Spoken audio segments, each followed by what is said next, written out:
মুহাম্মাদের একটি নামে এত প্রেমের ঢল, মুহাম্মাদের একটি নামে এত প্রেমের ঢল। জগৎ জুড়ে ভালোবাসার, জগৎ জুড়ে ভালোবাসার অবাক কোলাহল, মুহাম্মাদের একটি নামে এত প্রেমের ঢল। বন্ধুগণ, তাহলে আজকে আমরা কয়টা বিষয় আলোচনা করব? 5টা বিষয়।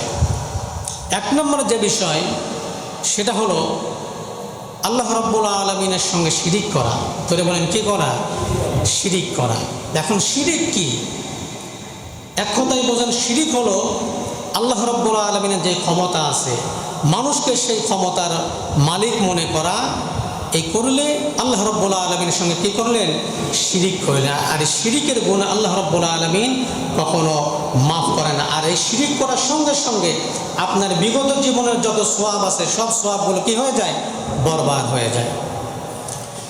আল্লাহ রাব্বুল আলামিন এই ব্যাপারে সূরা জুমারের 65 নম্বর আয়াতে কারিমার মধ্যে আল্লাহ রাব্বুল আলামিন তিনি বলেন, ওয়ালাকাদ উহিয়া ইলাইকা ওয়া ইলাল্লাযীনা মিন ক্বাবলিক লাইন আশরাকতা লায়াহবাতান্না আমালুক ওয়া লাতাকুনান্না মিনাল খাসিরিন। পড়ুন আল্লাহু আকবার।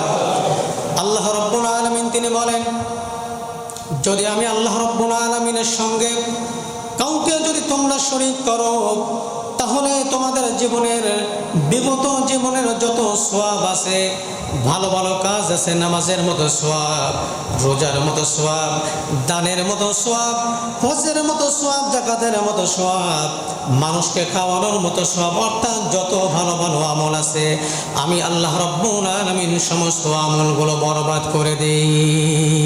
কি করলে বলেন? শিরিক করলে। জোরে বলেন কি করলে? শিরিক করলে। আমার ভাইরা, আপনারা যদি বাচ্চা না হয়, সন্তান না হয়, আমার বন্ধুগণ পীরের দরবারে গিয়ে সিজদা দিলে বলুন তো দেখি বাচ্চা হওয়ার সম্ভাবনা আছে? জোরে বলেন আছে?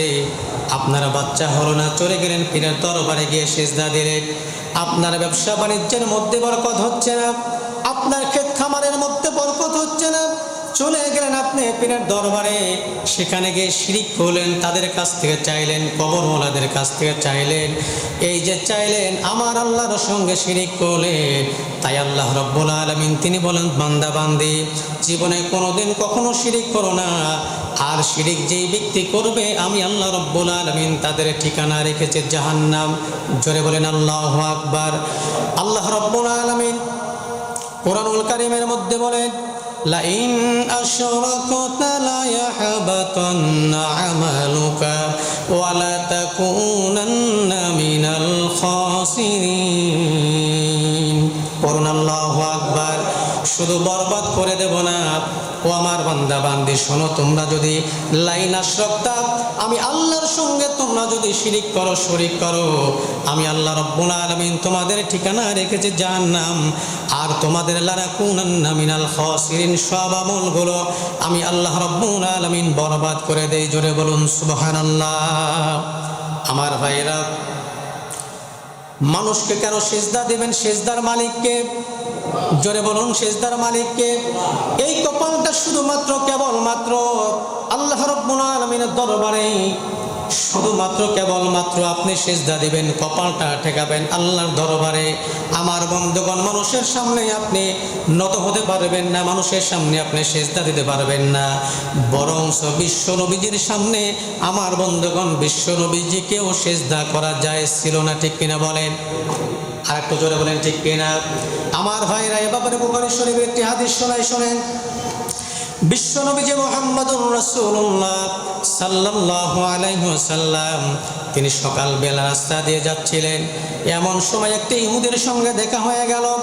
ডাক দিয়ে বললেন, আব্দুল্লাহর বেটা মুহাম্মদ, তুমি নাকি নবী? আল্লাহ রাসূল ডাক দিয়ে বললেন, ও ইহুদি ভাই শোনো, তুমি বললেও নবী আর না বললেও নবী, কি হয়েছে বলো। এবার ইহুদি ডাক দিয়ে বললেন, আব্দুল্লাহর বেটা মুহাম্মদ শোনো, আমি কালেমা পড়ে মুসলমান হয়ে যাব। ওই যে দূরের যে গাছটা দেখা যায়, ওই গাছটা যদি আমার সামনে যদি তুমি নিয়ে আসতে পারে, আমি কালেমা পড়ে মুসলমান হয়ে যাব। আমার বন্ধুগণ, বিশ্ব নবীজির ক্ষমতা ছিল না ক্ষমতা কার? জোরে বলেন না ক্ষমতা কার?